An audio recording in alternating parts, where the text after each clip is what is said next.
आज Doubtnut app download करें। Doubtnut पर अपने सभी गणित, रसायन विज्ञान, भौतिक विज्ञान और जीव विज्ञान के डाउट्स का करो सफाया। बस प्रश्न की फोटो खींचो, एक ही प्रश्न को क्रॉप करो और तुरंत वीडियो सोल्यूशन पाओ। अभी डाउनलोड करें। हमारा सवाल है यहाँ पर सर्टोली कोशिकाओं पर टिप्पणी कीजिए। तो हमें यहाँ पर बताना है कि सर्टोली कोशिकाएं क्या हैं। तो अगर सर्टोली कोशिकाओं की हम यहाँ पर सबसे पहले बात करते तो हम यहाँ पर कह सकते हैं कि वृषण जो होता है उसके अंतर्गत यहाँ पर सर्टोली कोशिकाएं पाई जाती हैं। वृषण के अंदर यहाँ पर जो है जनन उपकला पाई जाती है। तो जनन उपकला से ये यहाँ पर जो है आवृत होता है। वृषण के अंदर की अगर हम यहाँ पर बात करें तो वृषण के अंतर्गत यहाँ पर जो है सेमिनिफेरस नलिकाएं पाई जाती है, शुक्रवाहक नलिकाएं जिन्हें हम कहते हैं। तो ये जो यहाँ पर सेमिनिफेरस नलिकाएं होती है इनके अंदर भी यहाँ पर जो है जनन उपकला पाई जाती है। अब ये जो जनन उपकला होती है इसकी अगर हम बात करें तो ये यहाँ पर जो है दो रूपों में विभाजित होती है।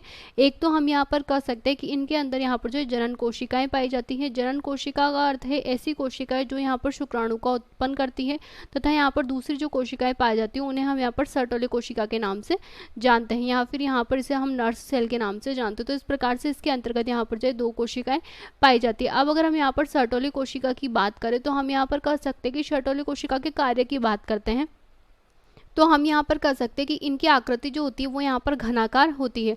घनाकार आकृति की यहाँ पर जो कोशिकाएं पाई जाती हैं उन्हें हम सर्टोली सेल या फिर यहाँ पर जो है इनका दूसरा नाम होता है जिसे हम यहाँ पर सर टेंटाकुलर सेल के नाम से भी जानते हैं। तो इस प्रकार से इसे हम यहाँ पर दो सेलों के नाम से जानते हैं। इसके अलावा अगर हम इसके कार्य की यहाँ पर बात करते हैं तो कार्य के अंतर्गत हम यहाँ पर कह सकते हैं कि सबसे पहला मुख्य जो काम होता है इसे हम यहाँ पर नर्स कोशिका के नाम से भी जानते हैं। नर्स कोशिका इसे इसलिए कहा जाता है क्योंकि इनका कार्य होता है कि ये यहाँ पर जो है शुक्राणुओं को पोषण प्रदान करती है। तो पोषण प्रदान करने का इनका यहाँ पर मुख्य कार्य होता है। शुक्राणुओं को पोषण देने की वजह से इन्हें यहाँ पर नर्स कोशिका के नाम से जानते हैं।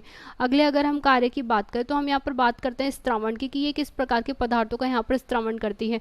तो स्त्रावण के अंतर्गत हम यहाँ पर कह सकते हैं कि सबसे पहले तो ये यहाँ पर जो है एबीपी पदार्थ का स्त्रावण करती है। एबीपी की अगर हम यहाँ पर बात करें तो इसे हम यहाँ पर जो है एंड्रोजन बाइंडिंग प्रोटीन के नाम से जानते हैं। यहाँ पर जो प्रोटीन पाया जाता है इसे हम यहाँ पर सामान्य रूप से एंड्रोजन बाइंडिंग प्रोटीन के नाम से जानते हैं। अब ये जो प्रोटीन पाया जाता है ये यहाँ पर जो है कोशिकाओं के अंदर यानी कि यहाँ पर जो सेमिनिफेरस नलिकाएं हैं तो इनके अंदर यहाँ पर जो है टेस्टोस्टेरोन की मात्रा जो होती है उसमें यहाँ पर वृद्धि करता है। टेस्टोस्टेरोन में वृद्धि की मात्रा यहाँ पर करता है। तो हम यहाँ पर कह सकते हैं कि टेस्टोस्टेरोन की सांद्रता को यहाँ पर बढ़ाने का कार्य करता है। इसके अलावा अगर हम स्त्रावण की बात करें तो इसके अंतर्गत यहाँ पर जो है हम कह सकते हैं कि ये यहाँ पर जो है इनहिबिन का स्त्रावण करता है। इनहिबिन नामक यहाँ पर जो हार्मोन होता है वो यहाँ पर स्रावित करता है। अगर इनहिबिन के कार्य की हम यहाँ पर बात करें तो हम यहाँ पर कह सकते हैं कि इनहिबिन का कार्य होता है कि शुक्र जनन को यहाँ पर नियंत्रित रखता है, यानी कि शुक्र जनन को यहाँ पर जो है कम करने का जो कार्य होता है वो यहाँ पर इनहिबिन का होता है। इसके अलावा हम यहाँ पर कह सकते हैं कि इनहिबिन का मुख्य रूप से एक कार्य और होता है कि यहाँ पर इनके अंदर जो FSH स्रावित होता है तो उसकी मात्रा को भी यहाँ पर कम करता है या नियंत्रित रखने का कार्य